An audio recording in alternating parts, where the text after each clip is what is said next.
This next guest, this is another conversation recorded pre-shutdown announcement. So it's part of what I'm calling the Legacy series, episodes recorded before that shutdown at a time when we didn't know the game was going to end so soon.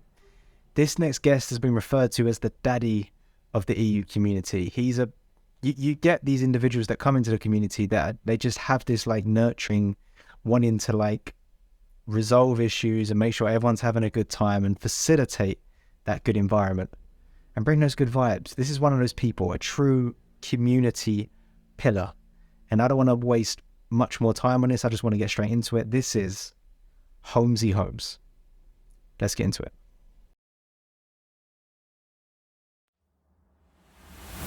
Have we started, by the way? Yeah, we started. Okay. I didn't know if we're still just chinwagging. So yeah, loads of downtime. We've had really busy sort of end of season. We had some players going on holidays. I've been working crazy. One of the team members is just in the process of leaving the team. Right. We're actually losing YZ at the moment, bless him. He's got life to deal with, so he's taken a bit of a break, which we're absolutely gutted about. So it's been difficult. Barry's been away and his headset blew up. He plugged it in and it popped and basically melted the charge point. That was really weird. But I think Meta are actually sending him a new headset, which is That's the last I heard, and this was like a month ago. Last yeah, time well, I met him. But then he went away and didn't want to send it because it would have come back while he wasn't there, and he was panicking he wouldn't receive it. So hopefully he'll be back soon. And then when he's back, we'll find a sixth, we'll get back in, kick some ass, or get beaten, one or the other. We don't know. And a bit of both, I imagine, right? Yeah, 50-50 with us, I think. All day long. Who's so Barry Benson, yourself? So currently, Yeah. Mr. Barry Benson, we've got Markshan Media. I'm counting on my fingers like my fingers are actually all going to move, but they're not. There's Deadly Jaguar. Oh shit, HolmsyHolme. I've talk about the details. We're gonna restart this. I'll just keep it rolling. It doesn't really matter. No, Voguing for you right now. Because now we got your banner above your head as well, so it looks nice. You won't see it. No, just checking. So, okay, yeah. Well, I'll give you a bit of an official intro. So, we're sat down. We've played We've played one scrim recently. I'm sure we've played before. Only a couple times. You know Kaidaski as well, so I'm sure I've met you in scrims because of that as well at some point. That's correct. But apart from that, I haven't played with you that much. I don't know you that well, but a lot of people do, and a lot of the other people I've interviewed and like met around, they say, "Oh, definitely interview HolmsyHolme." I'm only recently part of your Divide server, but it seems to be a team server that's exploded into something more, where you're having like I don't know if you're maybe just tell me about that. What it's really weird. For? How come? What's it? Yeah. It was never a thing. It was so basically when I left Tyro on Kadaski's Top of the Pops, he did mention about the team split when he took a harsh dynamic that he wanted to go super sweaty or sort of break away. Yeah. And I'd actually snapped my Achilles at that point. So I was sort of becoming benched through injury, and I'm just here for a laugh. I want to play with my mates, have a good time, make sure the opposition have a good time, and then I want to play again. If I win, that's super cool. If I don't win, I don't really care. It's a game. I just love it. So I did take a break from the team, and Will Cole left as well at the same time. So me and Will Cole actually ended up starting the Divide, which it wasn't like we had planned to do it. It just sort of happened through team change and everything. It was quite cool. Fluid just became a thing, and we ended up getting... Who did we take on first? We took on YZ Killer. And then Conan came along out of nowhere. Turned out to be an absolute super... Yeah. Superstar. He was mint. So I already had two kick-ass players that I loved playing and hanging around with. Yeah. I played Team Juice randomly one night in a little scrim, and afterwards I get this little message from this kid called Fam, and he's like, "Oh, can I come play for your team?" I'm like, "I don't really know yet." Blah blah blah. I says, "Yeah, let's try it. Let's see what you're about." Best thing I ever did. Like these guys literally turned into my little best buddies in here now. So we've got a cool little family of friends. We're all meeting up for the Duckman LAN as well. Amazing. In when is it? April. In April. You going? 8th of April. Yeah, 100%. Sweet. I thought you might be. I was going to ask you tonight. So we've all got a place. We're all meeting up for the first time ever. Nice. So I'm really excited for that. So yeah, I got fam, and then the final piece of the puzzle was Mickey. And then we just had this super sweet team that I didn't expect. I thought it was just going to be me and Will Cole, two old boys with no mates, that was just going to not go anywhere and not have a good time. And it was quite the opposite. And the server was the same. We just wanted a few friends to come in. You know, like Woohoo were our really close buddies from when they sort of split from the Tyro training team and became Woohoo. We stayed in contact and wanted to play them because they're our little buddies and we love them. So they would come over and we'd be chatting. They were setting up their server as well. And the next thing, there was like 30 people, 40 people, 50 people. And I was thinking, Jesus, I can't keep up with this. And who were these early people? Who were the first 50? Was it just people, your little network that you'd built?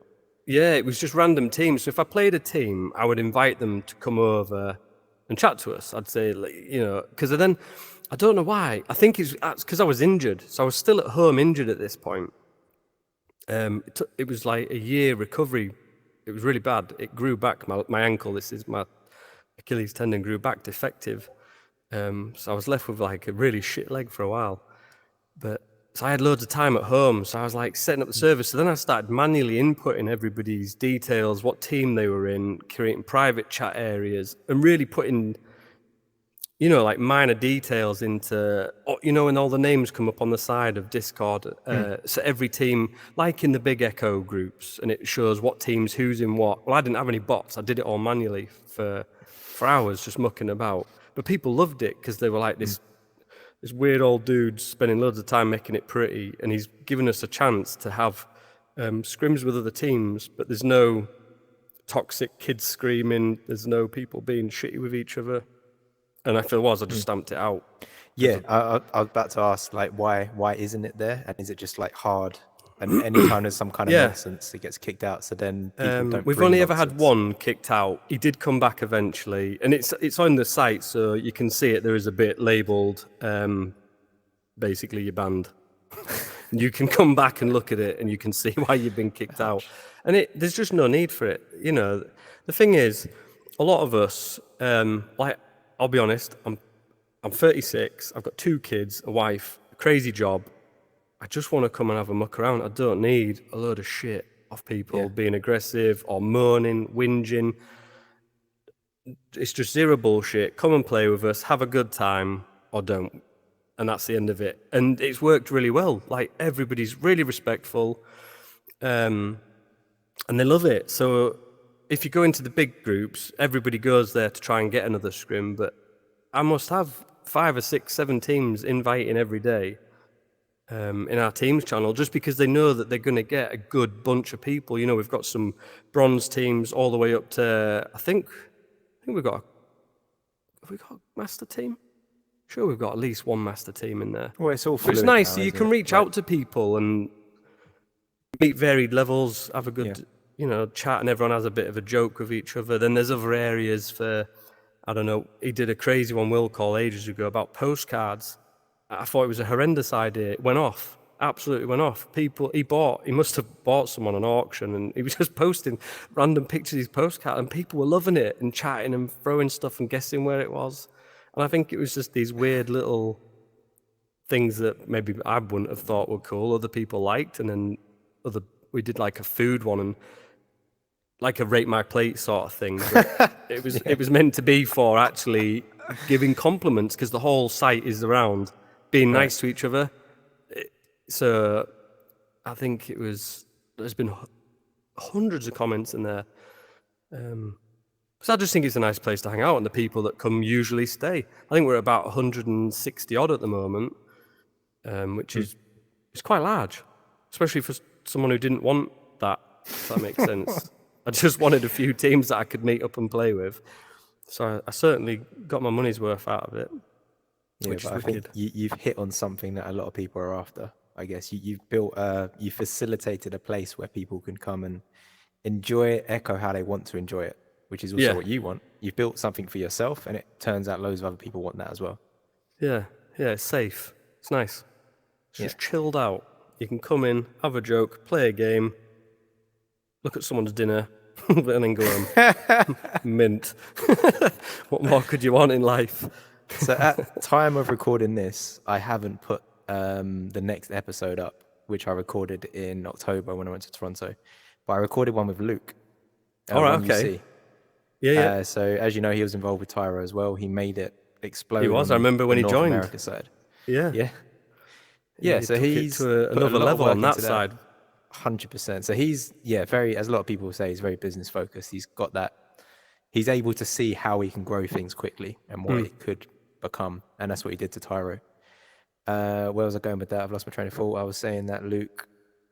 Oh, you said something that it just made me want to mention Luke in what he's done over with the Tyro side in terms of, so his philosophy around it is that his philosophy really interesting, and he'll explain it in his episode as well.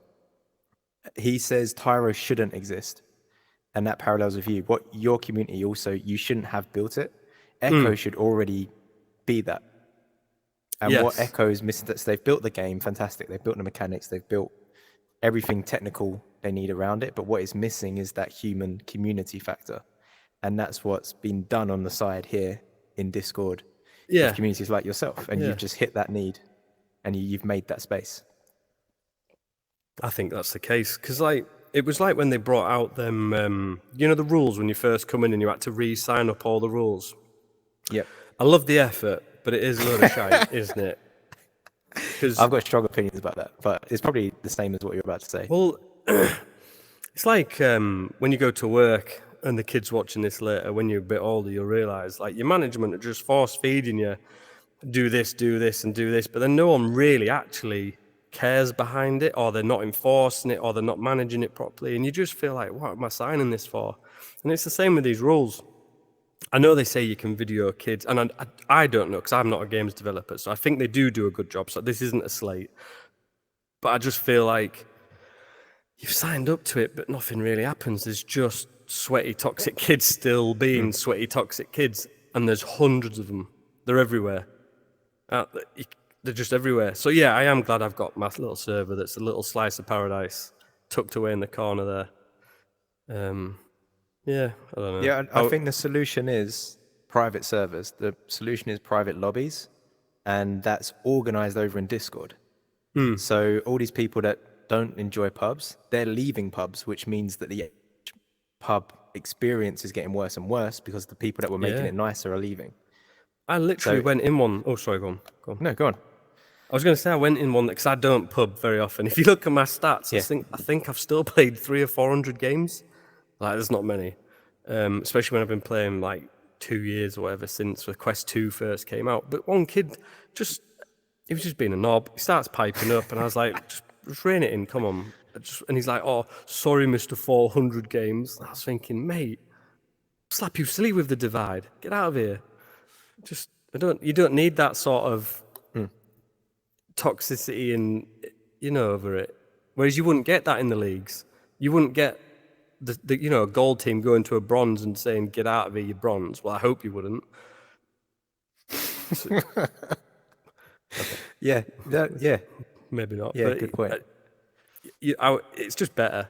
Pubs, I used to love it. I joined up with Kadaski and Tyro, and that changed it for me. Absolutely changed it. I never looked back. So what was your experience with that? So let's go back to let's start from there. How did you get into Echo? How did you get into VR? So it was a friend at work, my partner at work, and he was always telling me about his PC VR and the games that he played. And I went round and had just a little go, and I was like, okay, this is crazy. I didn't play Echo. It was like a bit of Beat Saber, some weird car driving through a night city mode thing. I don't even know what the hell that was. And I was like, yeah, okay, I'm digging this. This is pretty cool. It's obviously moved on a lot from what my expectations were. I'd followed Oculus for a few years, like on just reading about them and watching about them, and just waiting for something to come out. And then must have got to, was it not last Christmas, the one before, wasn't it, when it came out, the Quest 2? And I always like to buy my family, we buy like a family gift. So I'll buy something cool that I deem. So one year was a Nintendo Switch, one year was a piano, one year was paddle boards. It's something we can do as a unit, as a group. I don't know if they can hear me, if they're asleep. They better be asleep. This year we're getting like 3D printers. I was like, that's pretty cool. Like, we're just going to make some stuff together as a family. And I was like, right, Quest 2, this is my excuse to buy the Quest. And I think I wrapped it up in the November when it came out. And then I'd already put like 100 hours in before we got to Christmas or something stupid. So it was like basically well worn in and secondhand by the time they got it. I just couldn't get off. Just could not get off. Blew my mind. So you're a secret VRer. Yeah. My wife was like, you can't play it. You got to get off. It's the kid's present. I was like, I'm playing Echo. Be quiet, please. So I'm a polite husband, clearly. Just, shh, I'm playing Echo with my friends in my pubs. So it just snowballed from there. Just kept playing, and then must have got to. So when I got the headset, I only had a couple of friends. An old mate called Silver that I'd met in Echo. Then he introduced me to Nair, as he was 28 at the time. Absolutely love German that guy. player. Yeah. That's the one from Hartzer back in the day. Well, I think they played last year, didn't they? Last season for a bit. May have done. They've been in and out. But then I started meeting like newer, better players and stuff. So Nair started like training me with a few of his mates. And I was like, I really want to take this further. And I'd heard about this league. So I remember being on just a couple of Facebook groups. And this one fateful day, the post from Kadaski come and join Tyro, and come and learn how to play, come and meet. We have a team, but there's no spaces. But, you know, if you're good enough one day, you might be able to join it. I was like, cool. It's the first thing I've seen. Sounds amazing. Let's go. And me and Barry turned up on the same night together. There was like him, his team. I think he had 4 players at the time. Who was it? Timmy, Blackie, Kirito, and him. So we already had a little bunch of pals, and then me and Barry and a few others. There was a couple of Americans and a couple of Europe. I think everyone was pretty much English, actually. But it was a really good night. Everyone had a good laugh. We played some scrims. We did some basic training. Some people had never done like regrabs, and some people had done some bits. So it was just cool. Everybody vibing off each other, and then it just grew from there. So I think we were like in his server. We were all like within the first 10 that joined Tyro, which was really cool because we just watched it just go poof, just shot off. And it was only really when I think with Luke and all the American side, it just went crazy. It went almost too big at that point. It was massive. It was like another thing altogether. It wasn't about our little team anymore. From your point of view, what did that look like? So you were joining it with 10 people in the server, and it was pretty much Kadaski building a team, or have built a team already, and just expanding a little bit of a network of players that he could play. It was really good fun because I loved it. Like, I proper loved it. He asked me to be like his vice captain on the team, and I was like honored. I was like, yes, this is amazing. We're going to have a great time. And we did. We played we played all of season 3 together, but actually playing the game in the league, it was like the end of season 3. And we had a whale of a time, and then it just kept growing. And then it was like more training schools, and that was great. And then the Wednesday nights playing with each other. I know Sutty used to sort a lot of them out, and Timmy used to do a lot. It was just cool. It was just great because it was the same group of friends. Everyone was quite new to it, and we were all getting better. And just finding our feet really within the Discord world, within the Echo world, and meeting all these new friends and faces. And like I say, 2 years later, some of them, I actually cannot wait to meet in real life. Absolutely buzzing for that. And I think that's really cool that, you know, playing as robots in suits, flying around in space, throwing a frisbee, and the next thing you're meeting up in real life. It's crazy, from all over the world. So that was my drink. Yeah, no, enjoy. It's definitely a bizarre experience to say that out loud as well. Be like, oh yeah, this. I put a headset on in the evening. I play this game, and these people I've met online, I've never ever seen them. I've no idea what they look like. No picture. They've all got these funny different profile pictures. I don't know what they look like. I'm meeting them in a couple months. It's a weird thing to say, but I think when you tell people as well, they expect. Like my lot of work don't get it. They all rip me all the time. My family rip me all the time.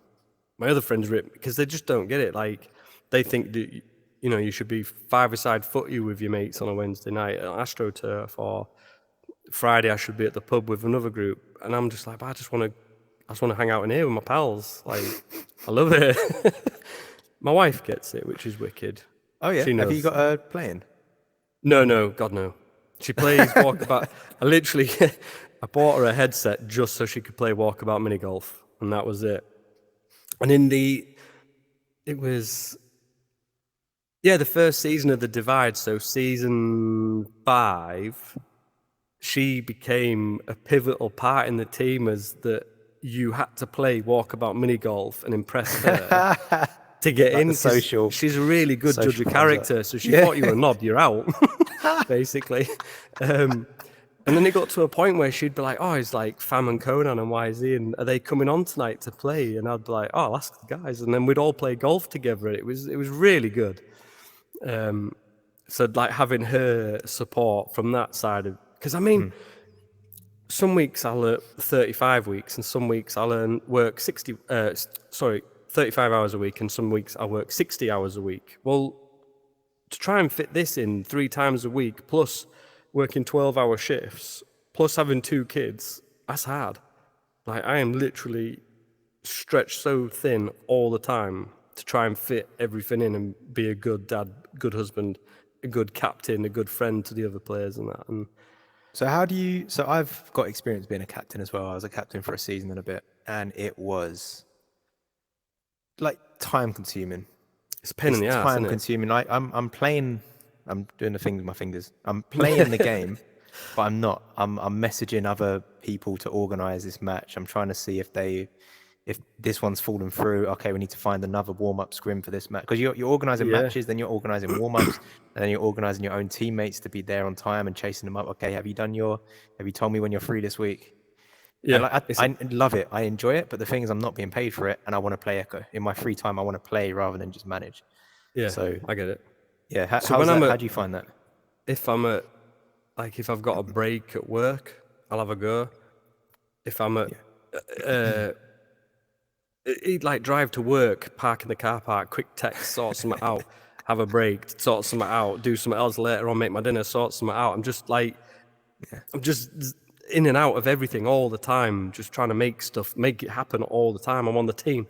Guys, have you done your availability? Blah, blah, blah. Who's missing out this day? Right, sort it out. I need you. We need to sort this. And then on a Monday when like matches get released, I'll be on all 3 captains, because we try and do a challenge. When we've got 6 players, I'll do a challenge so that I rotate everybody. So we have no bench policy. So no matter how shit you play, you'll still get a game. Just try and be better next time, and we'll work through it. And everyone loves that. YZ did it. He was paranoid for ages that he was going to get benched, because we were bringing on these, because he's older like myself. We were bringing in like the Fam and the Conans, and he was always worried that they would get all the games, and it wasn't the case. It was always like, you will still play. I will give you my position for you to play, because that's what we're here for. I'm not here, you're not here to sit on a bench. So the same with them. Like I know that their time is valuable. If my time, oh my God, dog's just jumped up. Get down, you crazy man. My beer's right in front of me, and he's just nearly kicked over. So you got a dog. And there could be a lot of animals jump up. There's a ferret. I think that's not running around, so we're all right. There's 3 cats, 3 dogs. There's geese. They're not coming in tonight. There's all sorts. It's a madhouse. Do you live in a farm? No, I wish. Where have you got geese? Because we do a lot of rescue work. It's another whole. So we basically, because I don't have enough time already, we also rescue animals. So people drop them off at our house and literally just leave. We've had why great spotted woodpeckers, grey-lag. I've got 2 grey-lag geese in the garden. Mental. They're fully grown. One's lost a wing and a leg. One's fully grown but too domesticated to fly and leave, because he was like he was brought to us on a day-old chick that his family had been killed, and we've had robins, everything, you name it, we've had How'd you get into this? Were you a bit of a Dr. Dolittle when you were younger? I've always been into animals, having animals, looking after animals. Wife's mad for it as well, and now she's got like a job in a veterinary practice. It's even worse. Now they know where to send the animals that need extra care as well. So yeah, it's quite cool though, because like growing up for my kids, I keep telling them all the time how lucky they are. I'm like, some kids don't ever have an animal. I said, you have a menagerie, your own zoo, petting zoo. They've got sturgeon in a pond in the garden. Who the hell has sturgeon lying around? What's sturgeon? Fish. Yeah, like Google sturgeon after the class. They're like basically they look like little sharks swimming around. Wow. I'm doing this like this is actually 5 foot in real life, but he'll grow up to 5 feet long and he'll be as big as my youngest kid. So, How do you feed them? Do you feed them like they have like commercial pellets, so you'll have a load of the bottom feeders. So they would normally eat like in rivers and stuff and scurry along the floor and eat. But you've got a pond, a big ponding garden as well. That's why I bought the house, because it had this beautiful secret garden, secret pond, and then we've just filled it with chaos and animals. It's class. But they'll go swimming in there in the summer. So they'll goggles on, swim to the bottom of the pond, and there'll be like massive koi swimming over your head and sturgeon swimming over your back. And you're just in another world. It's mint. It's like being in here, but in my garden. Oh wow. I live a very different life. I live right in the city. I don't have any animals. I'd be in trouble if I had any animals. I grew up with 2 cats and some goldfish. Right. No, these are... The youngest has asked for a boa constrictor. I've had to say no, because I said it will literally strangle you to death in your room and I won't know about it. So got to draw the line somewhere. I think that was sort of that was the line in the sand. She's not happy because she was going to ask Santa for it, and I was like, nah, I can't let this happen. Can't let them beat me. So I was like, nah, I'm putting my foot down now. Have they shown any interest in any spiders or snakes or turtles or anything like that? Yes, they just don't stop. They're like me, just wired little kids, just mad for animals.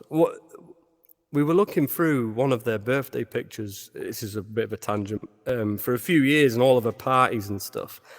And I noticed a trend that every party that she was at, she was holding a different chicken. Because we've got loads of chickens as well. So we've called her Chicken Girl for years as a bit of a piss take. But she's like a birthday cake with a chicken, then another chicken, and then she'll be in the kitchen with a chicken. She's outside Thomas's buying a sausage roll with a chicken. Like, it is mental, the life that they live with animals. I don't know why she took it shopping, but she did. Quite funny, actually. They didn't let her in. There's just her stood outside with chicken under her arm. It's class, eating the sausage roll. Yeah. So you grew up like this? Your parents had loads of animals today? Yeah, my mum was well into it as well. Her mum and dad were well into it. So it was just a recipe for disaster, really. It's just amplified. Big style. Okay.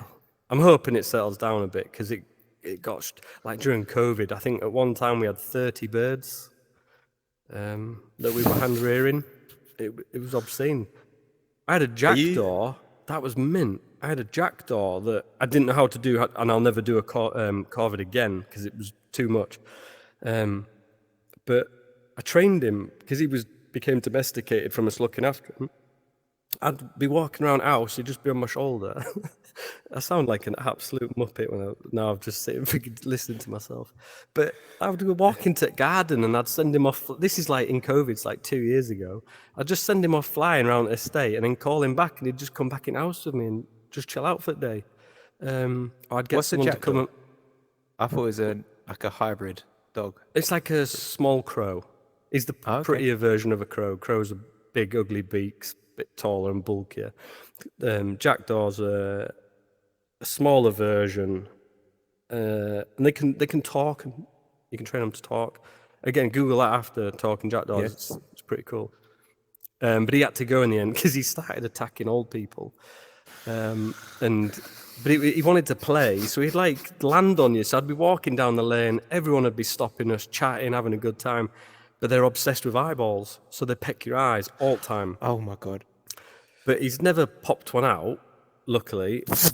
but but then you'd be walking and he'd land on a kid's shoulder, and I'd be like, oh my God, please don't pop this kid's eyes out. Like, just behave. And then, so the stress of having it was mental, but everybody looked. But then he got cleverer and cleverer, and he knew I got a falconer in to help me teach him then. Another standard day, just calling a general like guy that you know to come and teach you how to train a bloody bird. Like, I'm on my way to work, and he's like, oh, let's sort this bird out. But he learned food to behavioral ratios.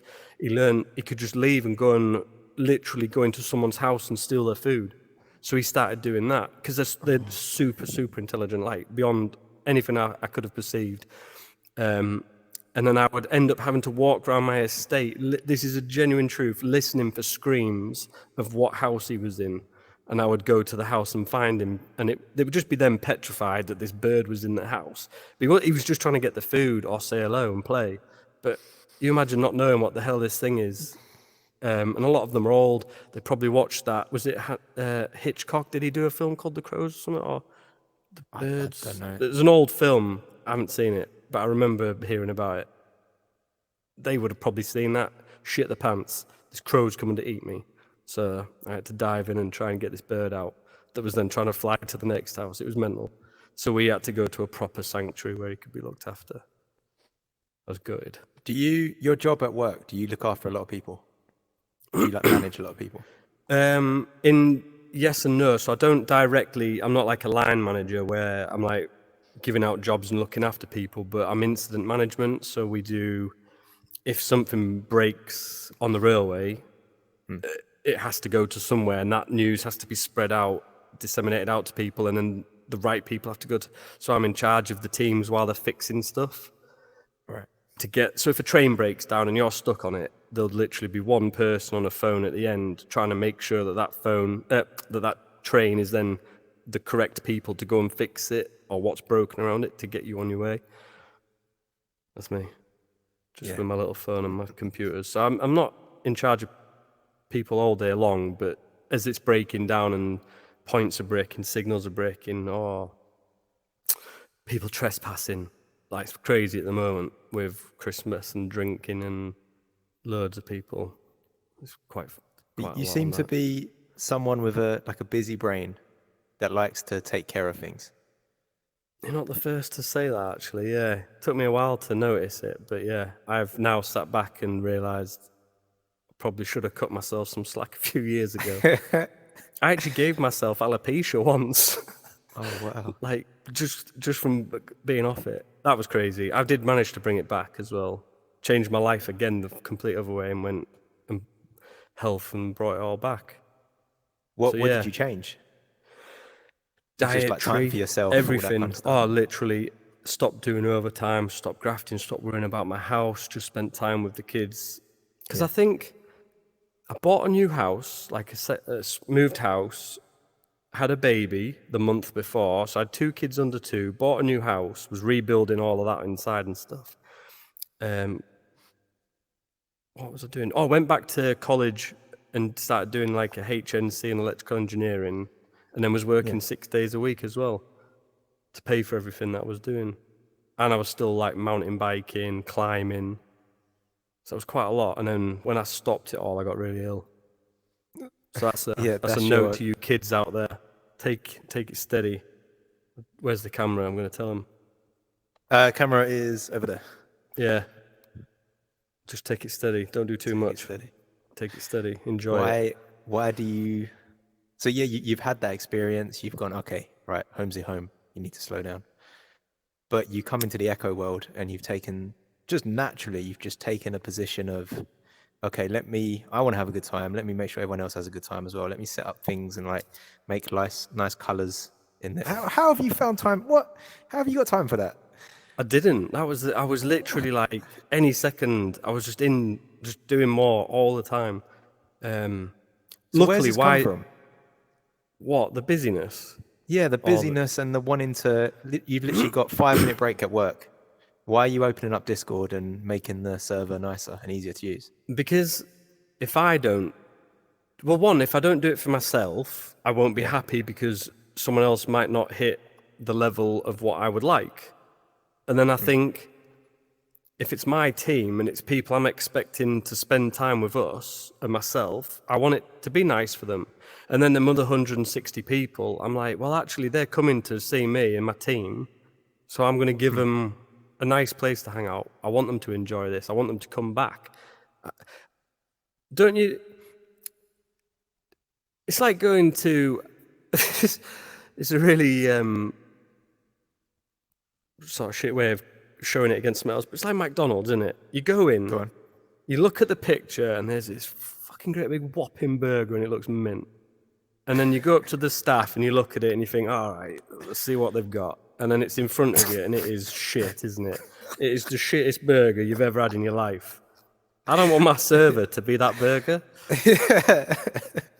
But it makes sense, doesn't it? Like, I want people to come back, not because it's quick and easy, but because they're actually getting something for the time. You're giving me time, I'll give you a good serve. Well, the best I can anyway. I think that makes sense. I guess so, yeah. Yeah, people are paying with their time to come and hang out with your server, and you want to make sure the product is good. Their experience. I want to know the people I'm scrimming with actually want to be there. Because then I know you're going to give me a good scrim. You're actually going to turn up as well. That's a big thing, isn't it? People not turning up. Not only have you wasted my night, you've wasted my family's night. You've wasted all my team members and their families' nights. People are, oh, it's just a game, we'll play tomorrow. And I'm like, well, actually, no, you've wasted a whole evening of potentially 8 people. That's a bigger knock-on effect. Yeah, 100%. And then if you're getting casted as well, the casting as well. Yeah, well, that's it. And everybody in between, and people that are, like, that maybe wanted to watch that match, I don't know, just be better. There's no reason to be crap, is there? Just be better, do more, turn up. Have you got people helping in a Divide server? Have you got other admins or? So originally it was me and Will Cole. Yeah. Will Cole stopped at the end of season 5. I think he just sort of fell out with the game and the love of it all, and I think we were picking up pace really quickly. The server was busy, which he loved, and he loved the people in there. But the team was getting, and he's just stopped playing. So he sort of went aside. But he's back in, so I'm over the moon, because he came back in with Woohoo. Was it Woohoo? Yeah. Yeah, he came back under Sooty, and now he's with Team Juice. So he's with Alfie at the moment, and Bosch and all them. Humble. But it sort of was just me for a while. And then I got a couple of others just to help moderate it, but there was nothing to moderate particularly, and everyone was really good intentions. So Tommy came in, Bosch came in, and CWR did for a bit. And everybody then tried to help me rearrange stuff and just stay on top. But then even they got a bit bored, because it's not a full frantic server where there's loads of messages to check and people to challenge and stuff. So everyone just sort of gets a bit bored, I suppose, whereas it's my baby and I feel obliged to. Yeah. So eventually YZ stepped up and was like, right, I'm going to build you a bot. I'm going to save you time. And I was like, you are the man. And he's done it. And it is class. And now I just press one button. It's not perfect and it's not finished, but I literally just press the button and it goes everybody's positions, all the private chats, teams. So I'm like, yes. Now, had you not done that yourself because you didn't know how to? Like you just don't have that techie background. Yeah, I don't know how to code. Yeah, I wish I did. I'd be mint. I probably wouldn't be working on railway. Yeah, no, that makes sense, because there's other people that would set up a server and then straight away their brain just works like an engineer, where they'd work out, how do I automate this? Yeah. Everything I'm doing here, how do I? And they probably spend more time than they would have just manually doing it. They spend more time because they just love it. They love building automated systems. But they don't have kids and full-time jobs and wives and in their 40s. Well, they probably do. But like maybe they're insane and they find the time for it. Yeah, maybe. I remember at one point it was taking me up to 3 hours to go through the site and check, because some people's names don't frigging match the VRML site. That's a lot of time. So then I'd just be stressing, because you just couldn't find them, and I couldn't find who's swapped out of that team to that team. And if nobody stepped up and told you, I was just lost in it for hours. But it gave my brain, I suppose it just took me away from real life for a minute, and I could just... Yeah, this is another thing as well. Sometimes we like the manual work like that because it's like doing a Sudoku puzzle or a crossword I or think something. that's where I Sometimes went. it's quite nice. Yeah. I think I just put some music on, disappeared for a couple hours. I didn't have to think about all my jobs, all my work, what I had to cook for tea, and just sorting out real life stuff. I was just in this server, just playing around with people's names, making it look pretty. It was quite calming, I suppose. Yeah. Yeah. Are you still in Tyro server? No. Once I went, so because it went so heavily American, I didn't feel it served a purpose for me anymore. I lost everybody that was chatting was pretty much American. Yes. And some of them were really nice, and I really enjoyed some of the company, but it didn't suit anything. I've got such limited time, I have to apply it where it's needed, if that makes sense. And that wasn't the place where it was needed. I needed my team, my social groups, and to extend them so that I could guarantee that we would always have a good scrim, always a good warm-up. When match nights come up, I can just message these people. And Tyro didn't fit that. I think if I wasn't a captain and maybe still where I used to be, like wanting just to play in teams, it would be quite a cool place to still be because I could just go and have the scrims and the muckabouts, but I'm too busy. So I had to leave. It was just too much. I think the mucking about is what Tyro offers. It used to offer, still offers now, but just on a bigger scale. But the caveat being that bigger scale is heavily NA. It's heavily North America. It's huge. It's huge. Like, I don't know what the numbers were when I left, but it was... I believe they're on 1,500 now, but total, not necessarily active. But and what is it, like over 1,000 are probably NA? It must be. Yeah, probably. Easily. Probably. And there's a few OCE in there as well, but not enough to fill a lobby. Right. Yeah, there's a few. I still have friends in there, and they tell me things that they've seen, and so I enjoy that it's still going. Well, the reason I brought it up is because you're absolutely right. It's heavily North America, and that causes problems when recently they built a like academy, training academy, where we organized like a proper organized thing, where there were eight or maybe there was 10 teams at the beginning, and 2 had to drop out just because of numbers. Just naturally, people sign up, and then 4 weeks in, oh no, actually I can't commit to this. But anyway, we organize like a proper week by week. You have this amount of hours a week with a coach. We assign you a coach. We have like special area coaches as well. Say you want one specifically for coaching, for being goalie. We'll get them in, have a session with them. It was a nice organized thing, Tyro Academy. But the problem is we had 2 EU teams and then 8 NA teams. Yes, so straight away. We could play, but time, like scheduling was a problem. And then ping was just a bit of a bitch. But what I'm thinking, saying this out loud and hearing you talk, is that you should definitely take inspiration of what's going on there. If this is what you aspire to do, like because you're running it, you're the one putting 3 hours in a night to manage this. If that's what you want to do, I'd definitely take inspiration from there and implement those systems in the Divide server. Those systems being like, for example, with the Tyro Academy, there's like a panel of people managing. It's not just Luke. There's Luke, Kardasky, and I think it's Kardasky's not stepped down, but he's but I was going to say he's burnt himself out, hasn't he? Yeah. He was saying I watched his thing, and when I was chatting to him, he's done a lot. We've done loads, hasn't he? He just doesn't stop with it, and even he's got to a point now where he's like, I need a breather. I need to get back in and just enjoy the basics. And I think if I got to that level, I wouldn't come back. I would be on to my next project. I'd be doing something else. Yeah. And I don't want to get there because I really enjoy just losing myself with my mates. And I think the fact I can just come away and hide away. Whereas if I knew I had to go and set up more people, so I've not done it like that, but I've had so many young kids messaging me saying, "Oh, Holmsy, I'm looking to get into this team, or can you help me get into this?" And I'm like, "Yeah, of course." My wife like, "Oh, you messaging?" I'm like, "Oh, just someone on Echo or something," and it's just someone that wants my help.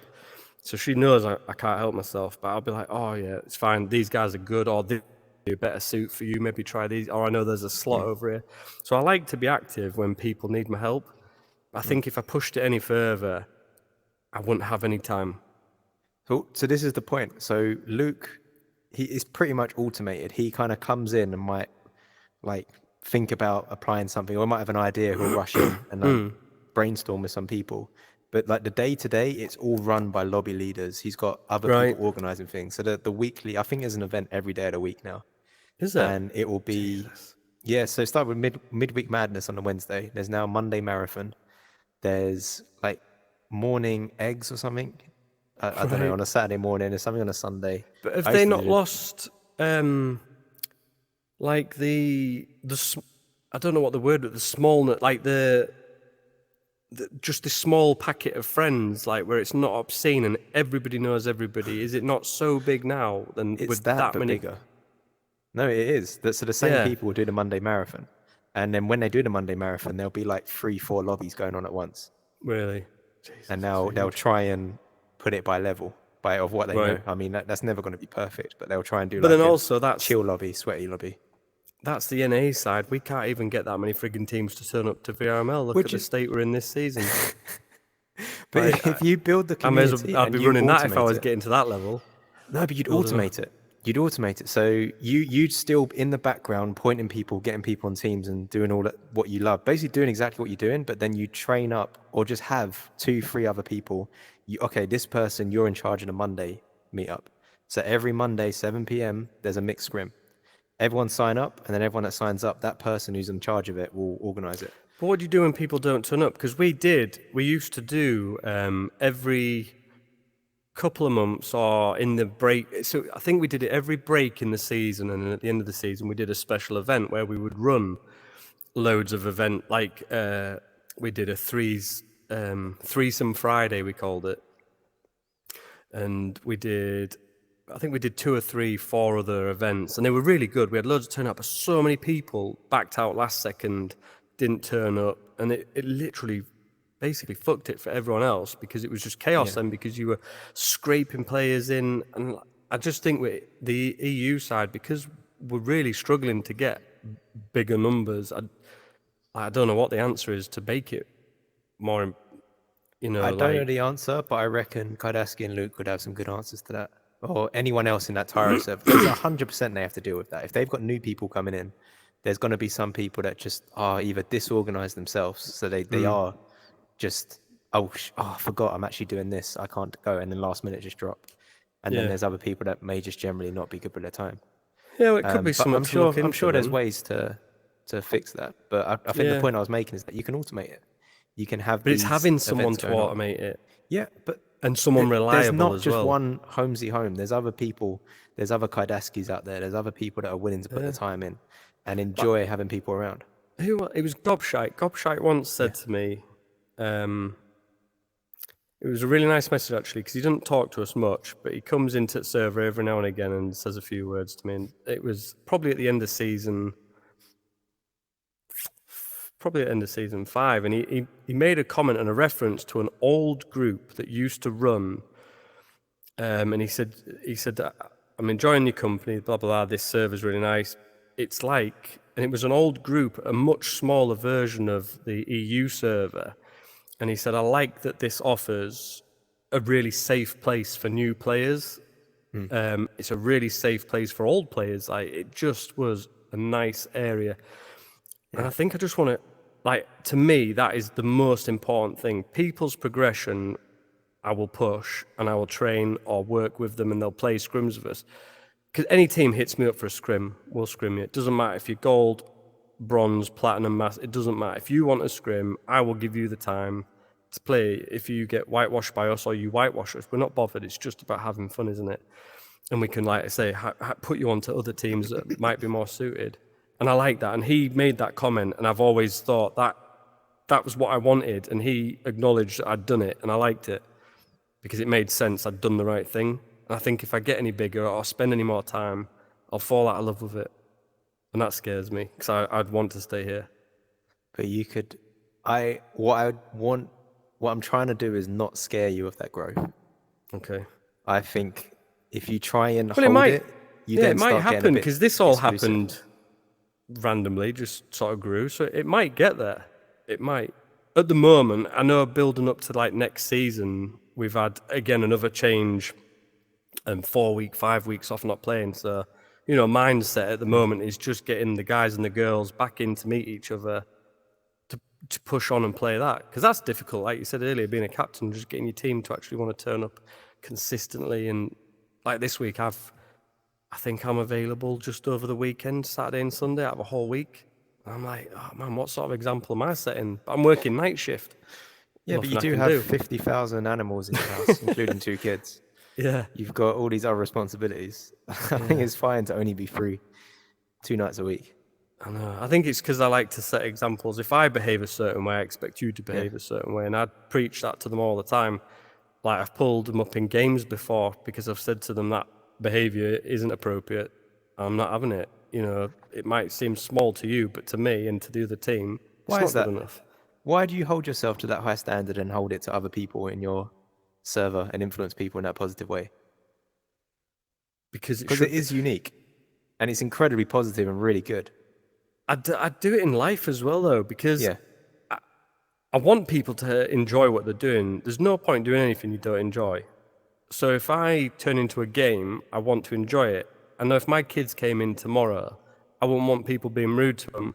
So I teach my team all the time that we are, particularly like me, Mickey, YZ, you know, we are older. So I say that we are like teaching the younger ones a better future. Like, you don't have to be horrible and rude. Just have a laugh with it. So I think if I can leave any mark and just bring a few of the kids through as nicer kids.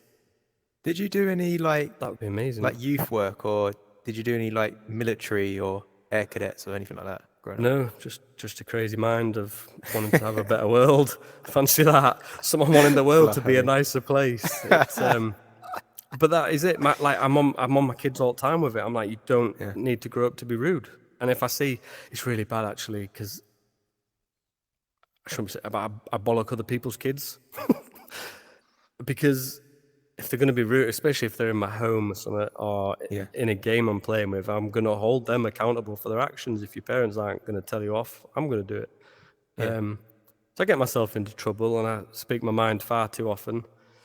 But I want people to recognise, because when I see them next time, they ain't going to do it, and it'll be nicer. And I think that's the same in here. Like, I hold other captains to my standard. So I expect them to make sure their team falls in line. You're a captain. It is a game, but you are leading the way for your team to follow. So step up. It's not difficult to be nice, is it? No one likes to be bullied, or no one likes to have people say shit about them. So if I can teach, it's like Markshan, we'd sort of agreed that we didn't want to take on a young team. We wanted to be an older team, more mature. They were more reliable, there's less issues and less like younger issues. But I remember when Fam and Conan left, I didn't mean to put my tongue out here, I'm really sorry. I was scratching my head. Didn't really fit with the mood of what I was saying. But I invited him on the team because I genuinely enjoyed his laughter. I thought it was infectious. And that is really nice to have around. If he can make me smile and make other people smile and laugh and joke, and it's jovial, it's a good time, I think that is... So at that point, I changed, to... It was never like we have to have adults, but it was more, that was what we favoured. And it's sort of, I think that shows with him, because he's done things, and I've said, Mark, don't do that again. And he hasn't. And he respects it, and I think he's learned from it, and I genuinely think he has a good time. Like, I've just come out of this scrim before meeting you, and we were wetting ourselves, and I just think, that age range of young to old, and you're having such a good laugh, again, in space, throwing frisbee with your mates in robot suits, it's brilliant. Yeah. What a way to spend your evening. I've been off a team for a little while now. And you just talking about that, it makes me really want to be on a team again. But it has to be the team that gets you, though, doesn't it? Because if you're in a team that doesn't get you, it isn't fun. Yeah. That was one of the biggest gripes. The kids that have hit me up have all said, I don't belong in this team, or I've ended up joining another team of kids, and they're just slagging each other off all the time. Their group chats are horrendous. Which is why I nip it in the bud and I don't allow it in the server, because I don't want to hear it. No one else wants to hear it. Go somewhere else. Do it in another server or in your own chat groups and stuff. So that's why we put down on it quite hard, because I want the kids to know that there is a way to behave. And I hope they get it. Most of them do. I have pulled a few kids up in the arena where they've been spouting off, and then I've got the captains and I've pulled them out and had a chat, and they've sort of apologised. And I was like, well, that's really big of you to apologise. Now we can move forward. Let's go. And then they've been really nice after that, and I think that's mint. But it's hard as well, because they just look at you like you're just a loser in a suit. They don't know you. They don't care about you. They don't know what you're bringing to the table, do they? Like that kid I was telling you about shouting out, like, basically, shut up, Mr. 400 Games. He doesn't know why I'm here or what I'm about or what I offer to everyone else. But I think someone actually did shout out something about me, and I was like, thanks, dude. Silver bacon. Make me look cooler than I am. Thank you. Somebody knows me. Nice. So we've spoken about, so what you're doing in the community at the moment, it's, correct me if I'm wrong, it's more for players that are already involved in competitive play. They've already done their pub grind. They've got to level 50 and now they're in the competitive space and they're looking for teams. Perhaps they've been on a couple of teams already, and you're basically anyone that's just joining, upwards. As long as they're actually looking to join. Because I have had a couple of people join the server saying, I've been pointed to this place, I'm new to it, can I try out, or can we do this? And I've so yeah. What's your thoughts on newer players? So hypothetically, so player A bought a headset in August 2022. They've been playing for a couple months on and off. They suddenly got the bug for it, but they're sick of pubs. They want to play competitive to get away from that. Have you thought about how to get that player into competitive in a nicer space, like the Divide server? Not particularly. It doesn't have to be the Divide server, but have you thought about this like path of newer players? No, we have a few people in there with that exact description. Ollie was one of the latest ones, and he was a tryout for the team, and he fell into that exact description. Some people had said, you're better than average, you should go, and then someone else had said, try out for the Divide. And he actually nearly made it on the team, and he was a pleasant young man, really strong player. And he's offered to step up and sub and stuff and help us out if we ever needed it. But he was nice, but then he sort of, once he didn't make it in the team, he sort of drifted away a bit. And it's hard to bring them back because... But do you have either a second team or... We haven't done anything like that because I'm so busy in real life. Was that a human, by the way? Or was that a dog? It was my wife. Okay. She's come back downstairs. I think she asked me a question, but I just said hello. She understands. She knows what's happening. You need a minute, that's fine. I thought it might be a cat jumping up on you. That'll happen in a minute. There'll be another one, don't worry. You'll just see me doing this, and it'll be shielding from someone trying to get my face. But do you have because sure, there's your team, but there's only 6 spots on there. So you've got 60 people coming in. They can't all possibly get onto your team. So do you have a second team? Or do you have... No, because... I'm sure you thought about this already. No, I have. I really want to do it.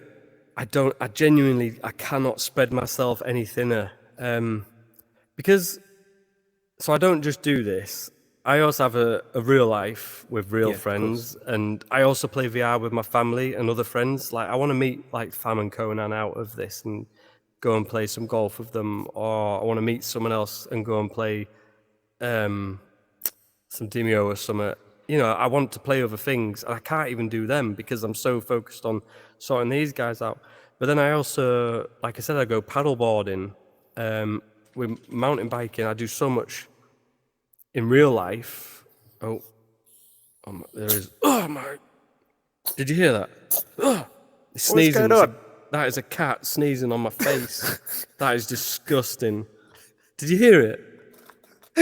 I can't even pretend it didn't happen because I'm gonna describe the scene for you. Right, I'm sat in a onesie in my mustard chair with a cat sneezing on my bare chest. It was disgusting. I'm really sorry about that, everybody. Oh, you're rubbing it. You're rubbing it. It's just he's been outside, so he's wet. He's just all over me. It's all right. Binks, sit down, mate. You just enjoy yourself. I would. I'm stroking his head now. I would genuinely love to have a second team, and I've thought about it on so many occasions. But again, I would end up having to coach, train them, talk to them, run them, and then if they start separating and I just thought I can't physically fit anymore. And I know I could auto it or get other people, but then if it didn't hit my standard or there was an issue, like I'm already struggling to get my time in to play there myself. must be diamonds in the rough that you could have captain that second team. There is some unreal players out there that are so nice. I literally wish I could have at least a 12 strong team. It'd be mint, but I can't. Would I do it more in the future? It's something I would still look into, and I've never said never, but that's why I put them in the direction of teams I think will suit them. Yeah. I don't just go, oh, there's a slot. If someone's I don't think is a right fit for a team, so how about new teams? So how about so you've got 5 teams that you're aware of, all have open spots. You've got new players coming in. You could sort them into the right ones. But how about there's 4 of you over here. I'm thinking of X Factor when they've got 4 individuals, and they're like, you guys start a group. Yeah, you all. I did put a little looking for teams section in and a recruiting section, but we just don't have the numbers. It's not really big enough to get that much interest. I think you could open the floodgates and you could have new players coming in. But they're allowed in. How do you not? All they have to do is... it's getting them. How do you do that? In my opinion, that there's a whole demographic of players that play pubs and they think pubs is it. They think you go in this game, you play pubs. They don't even call it pubs. They call it playing Echo. How do you reach them though? I know I hit a lucky message 2 years ago on Facebook. Yeah. Is that what it is? Putting it out? I think that's the question. But am I ready for that flood? I don't know. Would it? Yeah, that's what I'm saying. So then you'd have to prepare everything a bit different. To then, rather than just one drip come in, another one come in next day, another one come in. It'd then be 10 turn up today. But then what happens when it starts being NA players? Do I kick them all out? I would say, differentiate that. Clearly market yourself as an EU community. And I think that deals with itself. As NA people come in, then you don't redirect them to Tyro or somewhere else. Because isn't that what the EU server was for, though? I know that got so big. I get lost in there. We can... I've got my opinion on that stuff, on the EU server we have at the moment. I feel it's not official. Yeah. And by that, I mean it's pretty much it's a U server that was made for a different demographic that played the game 5-6 years ago. In a different time, different era of the game. I think it was there. And then they've just continued to grow it with this new demographic, which is the Quest 2 era people. And I think that's why we've got a bit of a culture clash going on. Because we've got the older ESL era players, and then we've got the new, well, not even new anymore. We just have the Quest 2 wave. And then we've got newer waves that are coming in. And then of each wave, there's different demographics as well. Would this make you happy? Go on. I gave you your own little promo section. Yeah. Would you like another one? Shall we have, we'll call it the war room, the meeting room. And we can have a discussion. We'll see what the people think. Because it is going to take moderators. It's going to take multiple people to make it work. It's going to take YZ's bot building skills to be on point. And but this is when available. To interrupt you, this is when the power of the group comes in. And this is where, it turns out this person here that's been quiet in the community this whole time, he's actually really good at making these bots and setting this up. It turns out this person has actually been wanting to step up and manage this. It turns out this person wants to set up a Tuesday night 7 p.m. mix thing every week and make a casual lobby where you don't have to be sweaty. It turns out they want to help. And that you'll be surprised how volunteering people are. Yeah. 100%. Okay. Well, I'll do it. I'll put a group in where great minds can put the words to the paper and we can think of something at least. We can look at options. It's certainly... Because I don't want it to get to a point... The other thing is people are too scared to say what they think, especially in the modern day and age. It's you can't say nothing now, can you, without offending somebody, literally. So I'm not afraid to tell people off and say you need to be quiet because what you're saying is actually really rude. If it's offending me, it's pretty bad. Yeah. Or you're upsetting people. You don't need to upset them. So it's not even that you just don't be. How do I know that others are going to follow that exact? If it got so big and people weren't doing what I needed, I'd be gutted because then I'd let it get out of control. I don't know. Well, you'd have a moderation team, and you would have. You'd manage it how you want to manage it, but I imagine it's just common sense. Like, you know, if someone's coming in to like wind up or be a bit of a troll, you just know. Like, Yeah. I think we can look into it. Definitely. Let's do it. You're coming to look in the party, then when I start it, you're going to be there. Yeah, 100%. Okay. Yeah, I'm fully behind this. This is something that I want to do with my content that I'm putting out. It definitely sounds like you're keen. It definitely sounds like it's something you were interested in seeing progressed. Yes, and I'm keen in helping how I can help, which is the fact that I've already got a couple little YouTube videos out. Yeah. So if I keep working on that and get those to 10x in terms of viewership and reach, because right now they're being watched by us. The demographic right now is all the competitive players.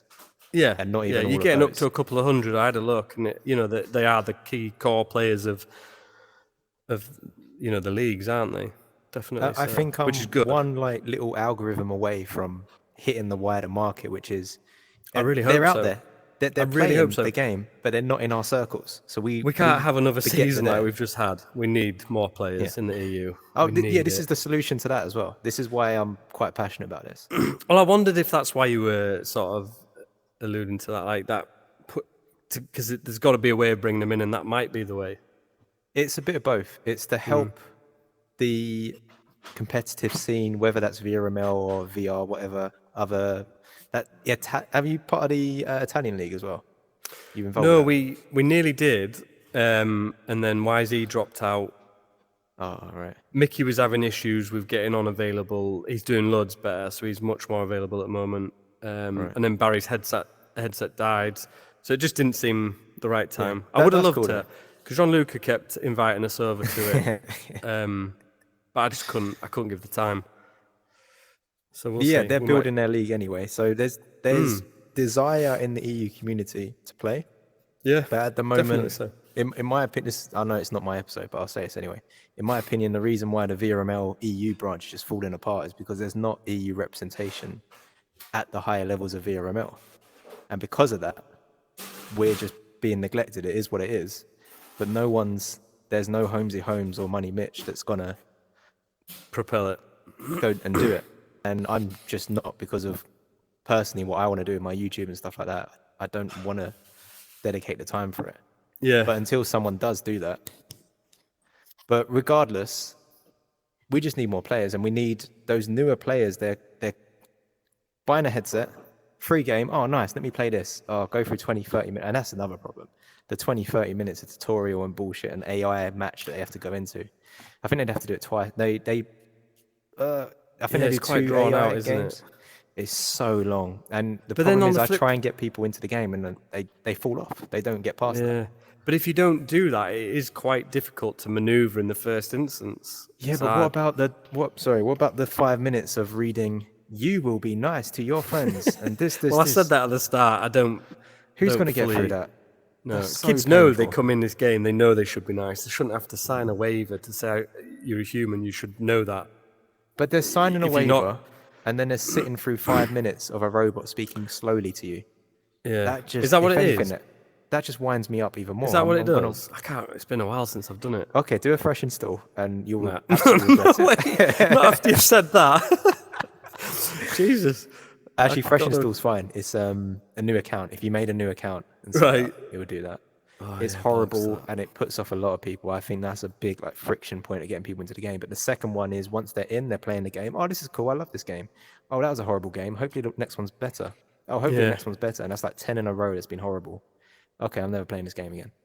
But because we're not in pubs anymore, if we're in pubs, they might have a chance of meeting us. And when I say we, I mean the whole Yeah, the competitive community. players. We don't. We're in privates. It is right though, like, because everybody wants to be away from that side of just the crap, the constant squealing, the 10-year-olds that are just making weird noises and singing. It is horrendous. There's a lot in there. You can't deny it. There's so many small kids out there. my little girls come on every now and again, and they normally come into my privates when we're setting up. They did it was really funny actually. We were second to last game of the season. They ended up doing a little rap. They put on I Am Jake Hill and did one of his songs completely just like everyone was around my headset listening. But like if I heard that in a lobby, like for a pub, I'd want to listen to loads of other kids doing weird stuff. It was all right in here because the team were asking them to do it, and then we were late for the match because they were waiting for us and we were singing and dancing. Yeah, but that's good. It was really funny, actually. Everybody was loving it. Even they came over and listened because they're only 10. If you were in a social lobby and you saw that, like, you wouldn't be upset about hearing that. No, I would probably listen to that. It'd just be the ones that just weird noise. You know what I'm talking. They're just making weird noises, and then they're squealing or saying your name and getting in your face. I hate it. I was down there earlier waiting for you. In fact, I went in and I was like, he won't be long. Like 10 minutes later, I'm like, oh my God. And there was just one lad just screaming another lad's name. Didn't even know him. And I was like, I was dying to just say, mate, what?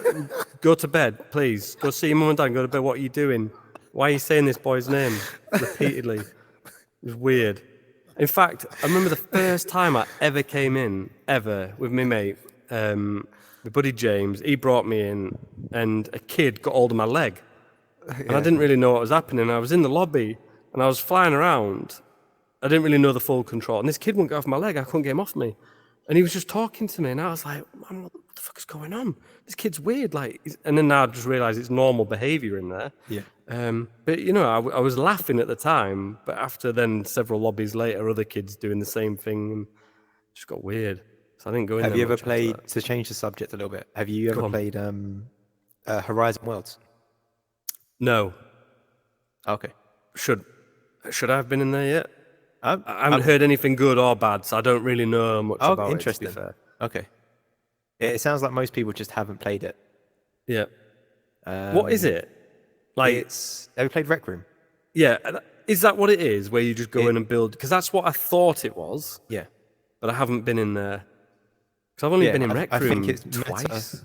Meta wanted to build their own, like, social space. They've seen how successful Rec Room is, so they've replicated it in their own way. But it also includes Venues, which is an older Meta app they made anyway, where you'd go and view 2D experiences in VR. Right. I remember seeing Venues. I didn't use it. I've got very limited. I literally come on like 3 or 4 games. All my time is directed to where it needs to mini be. golf, Echo. What else? Bit of beat. Love a bit of beat saber with my pals every now and again. Arizona Sunshine. Oh yeah. I love having a beer and shooting zombies in the face with my friend. Okay. What else do we play? Tried Knock. That was cool. Okay. But again, I'd rather be in here, so I didn't really spend much time in there. Do you ever play Onward, Pavlov? I did a bit of Onward. I've pretty much got all the games. I just don't play. I've bought Pop 1, never played it, and I know that's mint.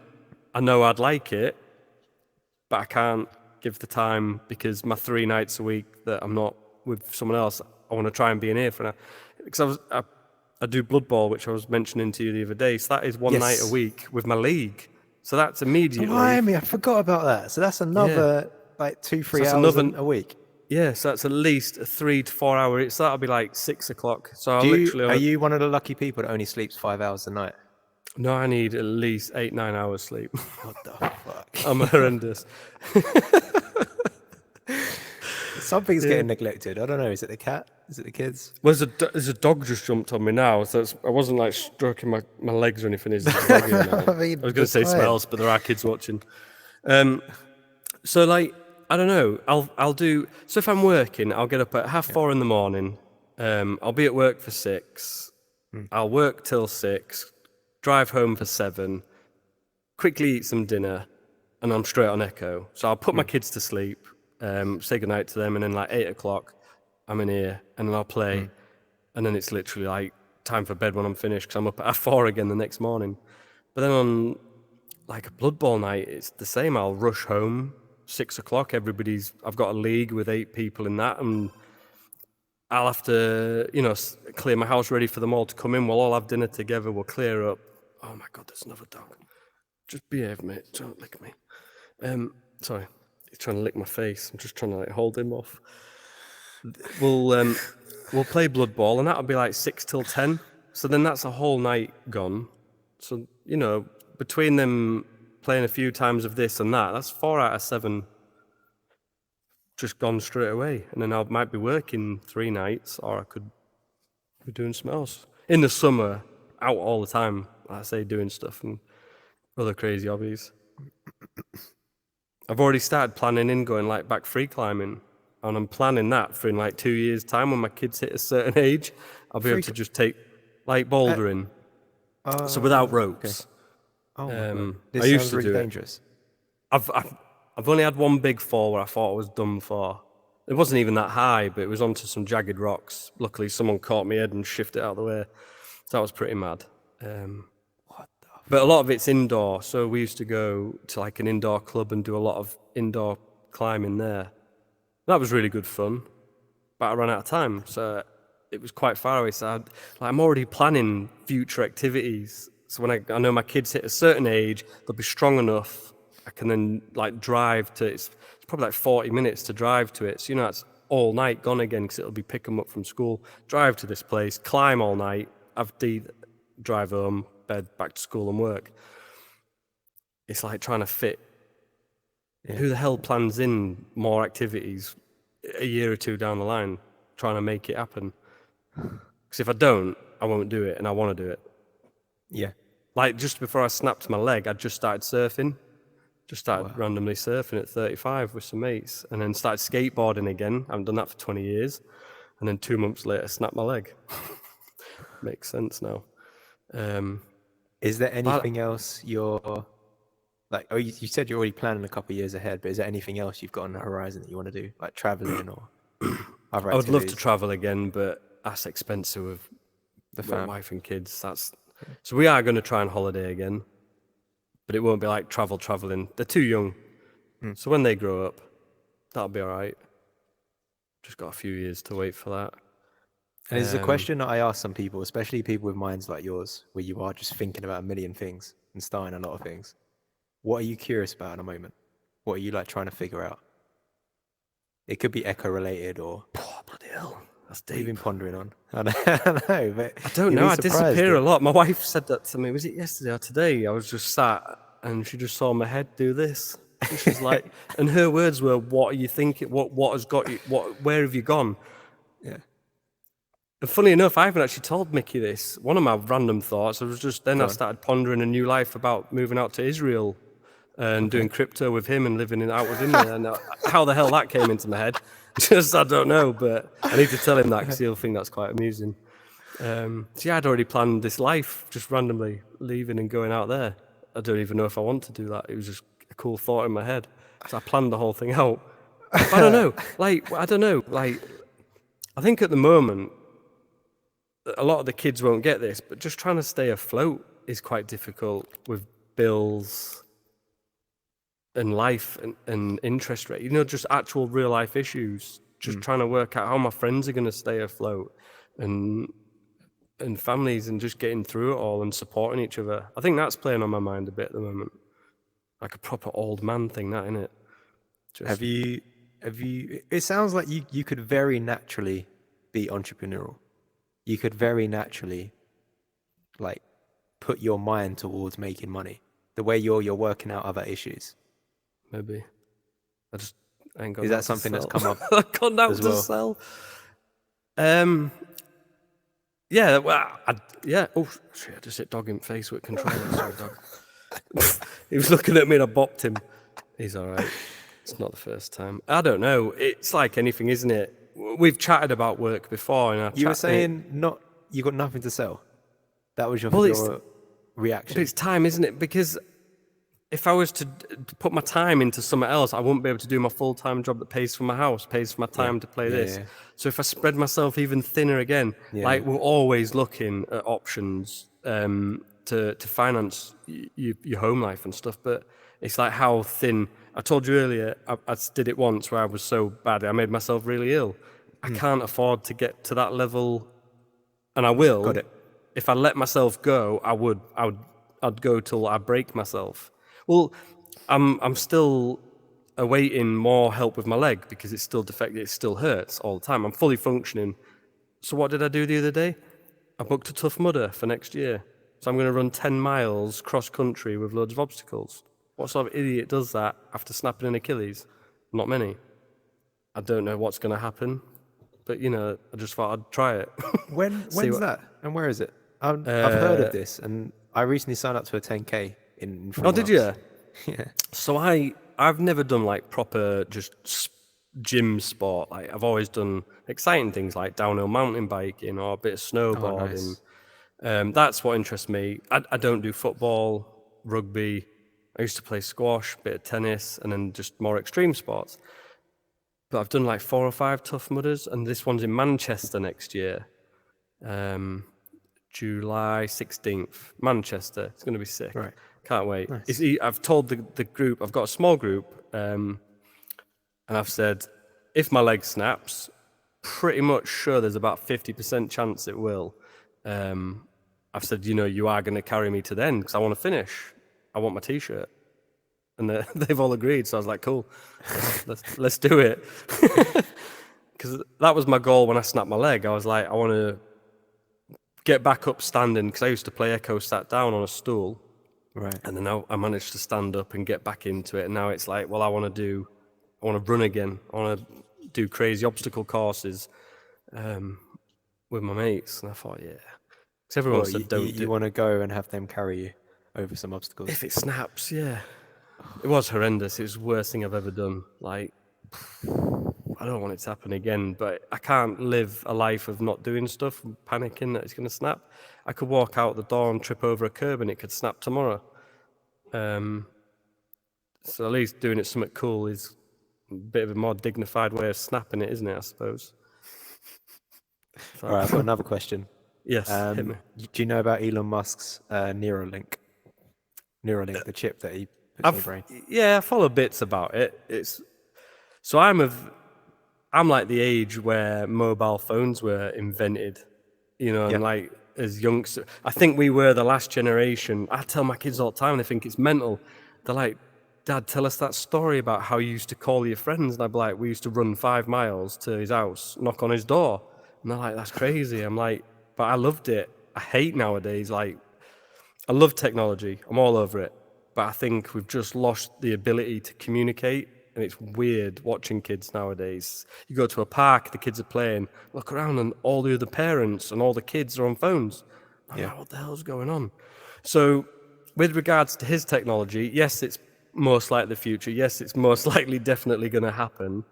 Is it scary? Yes, it is, because you just don't know the extent of what's going to happen, good or bad. Is it going to damage? But what about you? Are you going to take the chip? If Elon Musk called you up and said, HolmsyHolme, we're doing a little trial. It's fully working. We've tested it on monkeys and humans and everyone. It's all good. So gutted for the monkeys, honestly. Would you try it? I'm undecided. Because I love the future and I love technology, I'm very interested by it.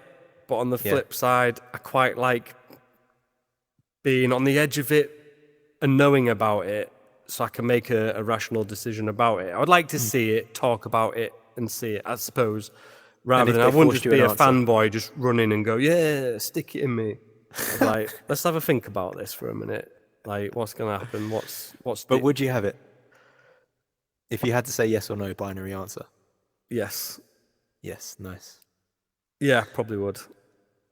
Because it's happening, isn't it?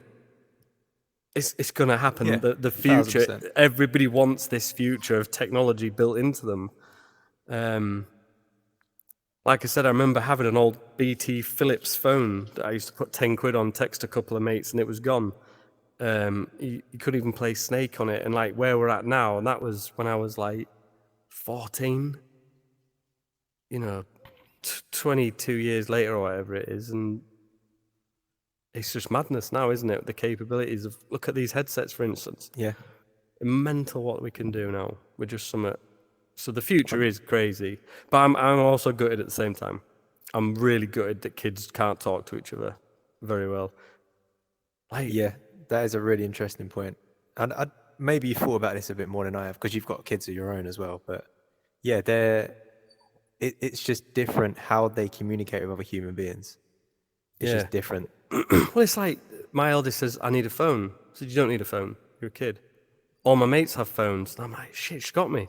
Because she'll be bullied at school because everyone else has one, but she doesn't. It's that age-old tale, isn't it? Or she'll fall behind because the kids are advancing with all this technology and she isn't there with them. She can't do what they're doing. So you're stuck straight away as a parent, and as a kid, you're forced into it because everyone else is doing it. But then I said to the mates are socially inept because they don't have the ability to communicate properly. I sit and talk to them, like at schools and stuff, and the ones that are doing it, because they do behave differently. Like mine will go out and I won't see them for a couple of hours. They'll just be in garden, building, digging, hiding, just having a proper life. And then these other kids are just stuck in houses. And that's quite sad that they'll never experience. And do you see a difference? So when you look at these kids and the behavior that you're describing, can you tell it's objectively different to a kid growing up in the 80s or 90s? Oh God, yeah, it's horrendous. Yeah. Like, just when you talk, it sounds really old because when you listen to old people talking about the war or you're talking about what they had for dinner, and you just think, oh man, shut up. You're just old. And then you like, I see the references to it now and I'm like, yeah, I am old, but it was so much better. They were proper relationships. People were friends and like you made the effort. You didn't run to your mate. See, we were talking about earlier about kids being, can you hear that? That's the goose. He's at the door waiting to be fed, bless him. That's baby. Shouting and bawling in garden. Oh my God. Yeah, I'll let him in.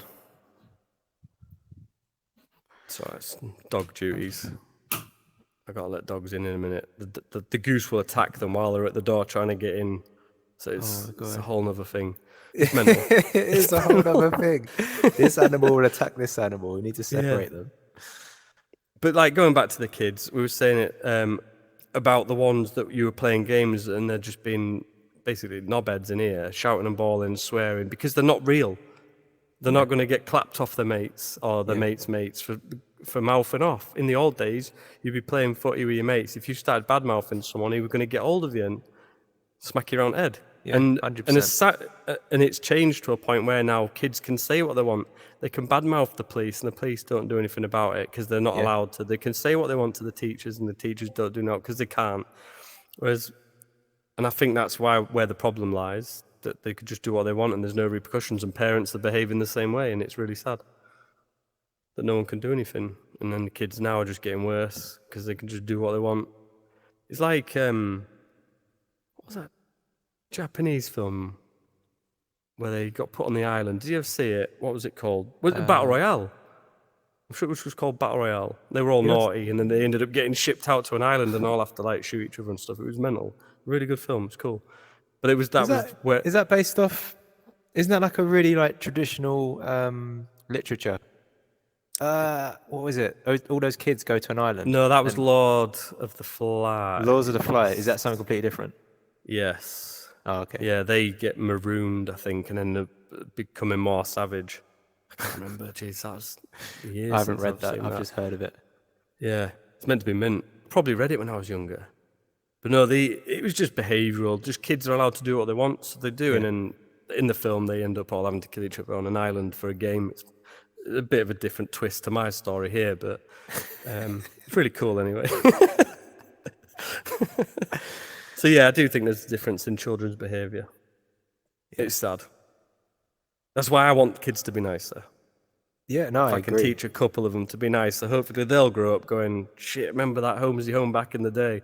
He was pretty cool, and he was nice. Maybe I'll be like that. Yeah. Well, of what I've heard, like I started this off saying that I don't know you personally. We've met a couple times, but of what I've heard of you, that's completely correct. People talk about you in a respectful way, and like, oh yeah, HolmsyHolme, yeah, it's great. Like a proper like, I don't know how you feel about saying father figure. Like, I've heard maybe that's not the right term, but like leadership. No, I've heard people call me like Papa Holmes and Dad of Echo many a time. Literally, I'll go in like, hey, Dad of Echo, hey up, Papa home. And I'm like, hey, hello, everybody.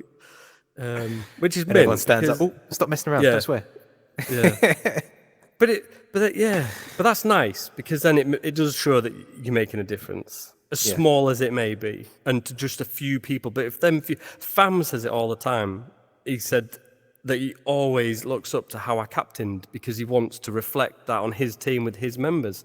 And I hope that his team feel that, because if it is, they're going to have a great time, and hopefully, proper respect each other.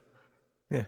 Well, it's not just hopeful. It is happening. It's 100% happening. It's not just 1 or 2 kids. It's quite a few. Fam used to, when I was doing my casting, Fam would be in the comments. he was a super fan. Fam is class. He's an absolute legend, that boy. But I've heard it from other people as well. It's definitely, like, what you're intending to do is definitely working, and it's being noticed. I guess that's the point I'm trying to make here. Yeah, it's good to hear. I think you need to hear that every now and again, because otherwise you just don't know, do you, I suppose? Well, it seems to go a long way. If someone has a positive voice, it does seem to reach. And maybe you just don't hear it, but you don't hear the echo back. I suppose that's what it is, isn't it? You don't hear people talking about you to you. Yeah, well, because the only talking you hear is like bitching and whining, and that's what you do about people you don't like, rather than people you do like. Yeah, everybody focuses on the negative far too much, don't they? So yeah, you're definitely right. Cool. Yeah, that's nice. Any other guests you recommend I bring on this show? Oh my goodness.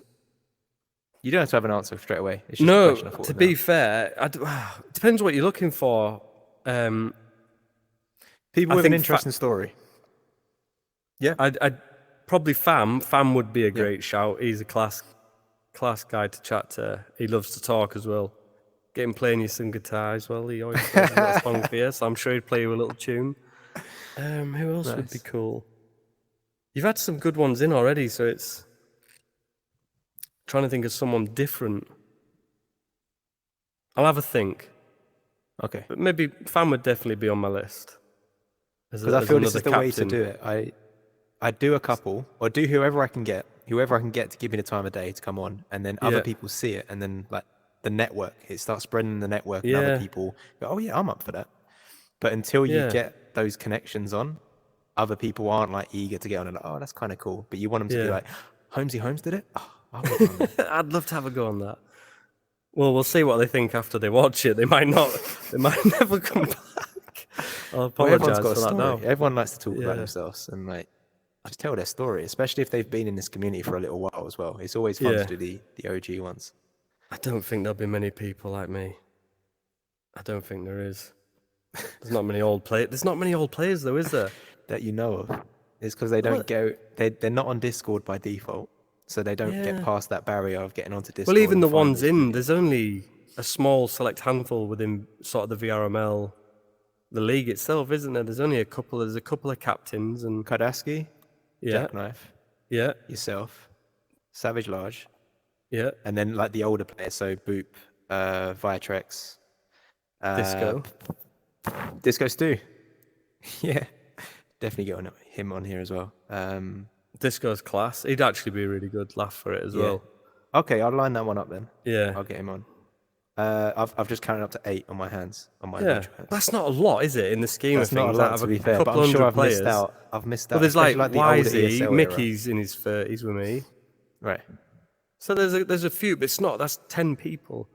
So it's difficult for the older. I'm sure I've missed out tons. There's so many. So competitive scene, there's probably, I don't know, I'm putting this number out of nowhere, but like probably 2,000 to 5,000 competitive players worldwide. So Europe, probably about 2,000. But you need to times that by 20 when it comes to like all players, the whole demographic of Echo players. Yeah. It's like 50,000. Yeah. Our little world of competitive Echo. It's tiny in the scheme of things. Tiny. But we think it's everything. So then we go into pubs and we're like, oh yeah, these people aren't competitive players. There's a whole range, like thousands of players that aren't in our little Discord servers. Yeah, that's true. Can I just let that dog in real quick? Yeah, no, go for it. I was going to wrap it up anyway, but go for it. All right, give me 2 seconds and then we'll wrap up. Bear with me.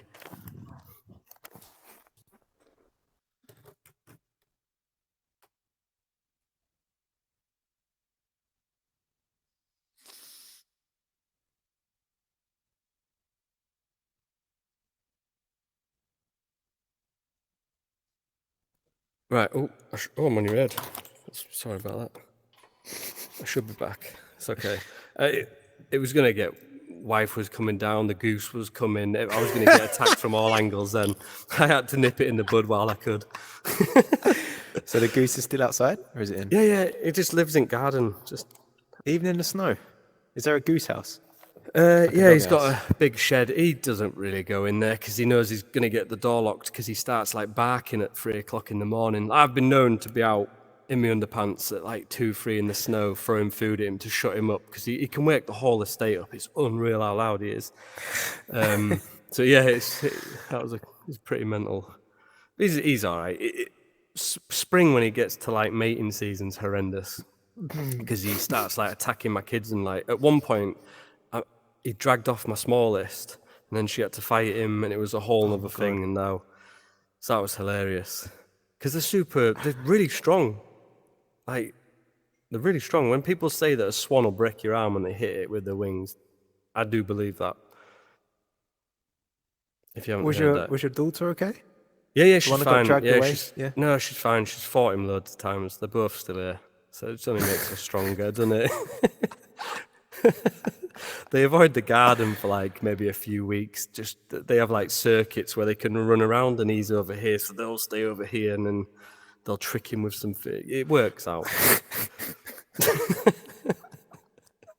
This is mad. All right, man. Let's finish this up. Yeah, thank you so much. Nice one. Anyway. Really appreciate you. And yeah, we'll get this online. My pleasure. I hope you've enjoyed it anyway. 100%, man. Definitely a great way to meet someone as well.